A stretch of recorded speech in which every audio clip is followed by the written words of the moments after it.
Welcome back guys. आइए आपका खुशामदीद हमारे इस यूट्यूब चैनल पर।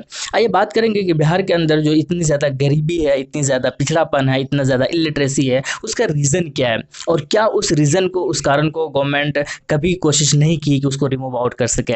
और इसीलिए एमआईएम बिहार के अंदर एंट्री की है और चाहते यही है कि इन सारे पॉइंट्स को रिमूव आउट करके लोगों की जो ज़िंदगी है वो खुशहाल बनाया जाए।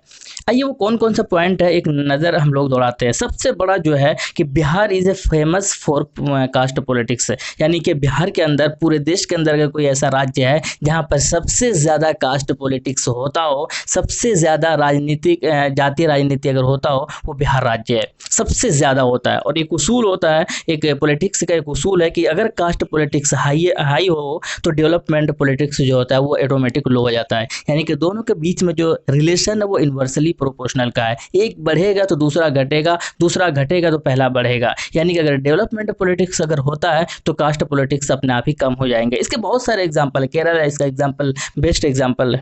हिंदू मुस्लिम करके, राम मंदिर बाबरी मस्जिद करके, इस तरीके के पॉलिटिक्स करके सबसे ज़्यादा अगर किसी राज्य में है तो बिहार के अंदर है।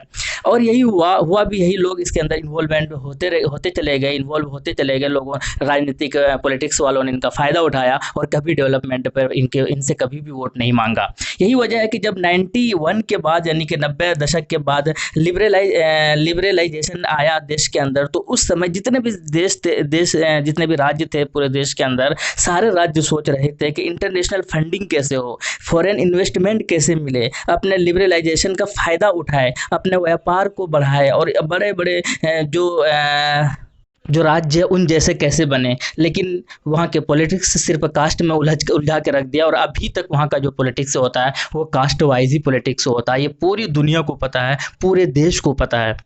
लेकिन ये गोल्डन उसूल होता है, गोल्डन रूल होता है कि अगर राज्य में खुशहाली आएगी तो फ़ायदा सबका होगा। अगर पूरा बिहार ग्रो करेगा तभी फ़ायदा होगा, अदरवाइज कोई फ़ायदा नहीं होगा, किसी को भी कोई फ़ायदा नहीं हो सकता।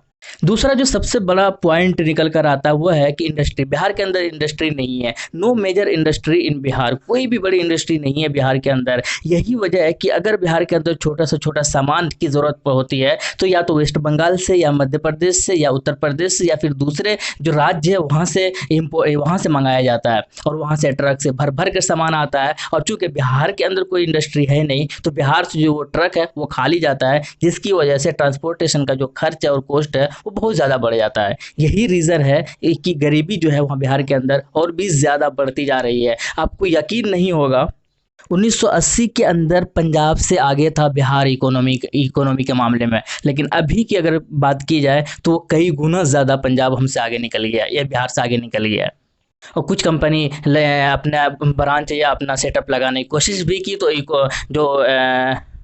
इकोसिस्टम ने साथ नहीं दिया। और इसका मतलब ये नहीं है कि बिहार के अंदर कंपनी नहीं लगाई जा सकती, बिहार के अंदर जो इंडस्ट्री है, बड़ी इंडस्ट्री नहीं लगाई जा सकती। अगर गवर्नमेंट चाहे तो ये आराम से लगाया जा सकती है, लेकिन इसके ऊपर इतना आसान नहीं है जितना आसान दूसरे स्टेट के अंदर है। थोड़ा इसमें काम करना होगा, थोड़ा इसके अंदर ऐसा नहीं कि काम करने के बाद जो है आप एमएलए को खरीदो फरोख्त नहीं कर सकते, क्योंकि इतना ज़्यादा बजट शायद रह नहीं पाए। इसके अलावा तीसरा जो सबसे बड़ा पॉइंट है बिहार के पिछड़ा होने का, वो ये है कि लैंड लॉक स्टेट है। यानी कि चारों तरफ जो है वो घिरा हुआ है दूसरे दूसरे राज्यों से। एक जगह अगर इसका एक्सेस मिलता भी है तो वो नेपाल है। नेपाल अब पहले से ही गरीब है तो बहुत ज़्यादा वहाँ से बिहार को फ़ायदा होता नहीं है। अगर बात करें गुजरात की, तो गुजरात जो समुद्र के किनारे है और वहाँ से समुद्री जहाज़ के ज़रिए पूरे दुनिया से इंटरनेशनल मार्केटिंग कर सकता है। इसी तरह अगर बंगाल की बात की जाए तो एक तरफ जो है बांग्लादेश से घिरा हुआ है, यानी कि वो वहाँ पर भी इंटरनेशनल मार्केटिंग कर सकते हैं। लेकिन बात करें बिहार की तो वो लैंड लॉक स्टेट है। और यही रीज़न है, अगर नीतीश कुमार का वो स्टेटमेंट देखा जाए तो उन्होंने साफ कहा था कि बिहार के अंदर इंडस्ट्री इसलिए नहीं है क्योंकि बिहार जो है लैंड लॉक स्टेट है। जियोग्राफिकल जो है डिसएडवांटेज है बिहार के पास, इसीलिए यहाँ पर कोई मेजर इंडस्ट्री है नहीं।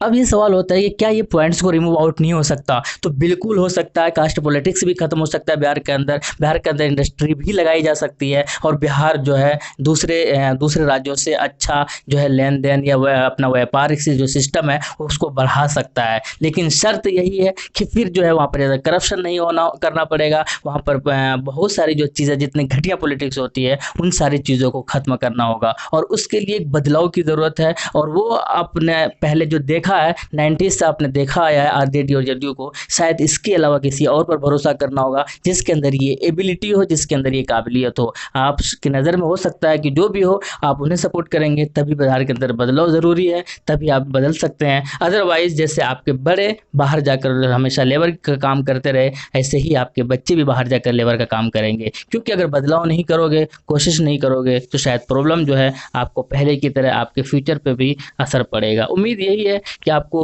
ये वीडियो पसंद आया होगा। अगर पसंद आया तो लाइक ज़रूर कीजिएगा, कमेंट सेक्शन में ज़रूर बताइएगा अपनी राय। मिलते हैं नेक्स्ट वीडियो में। थैंक यू, जय हिंद।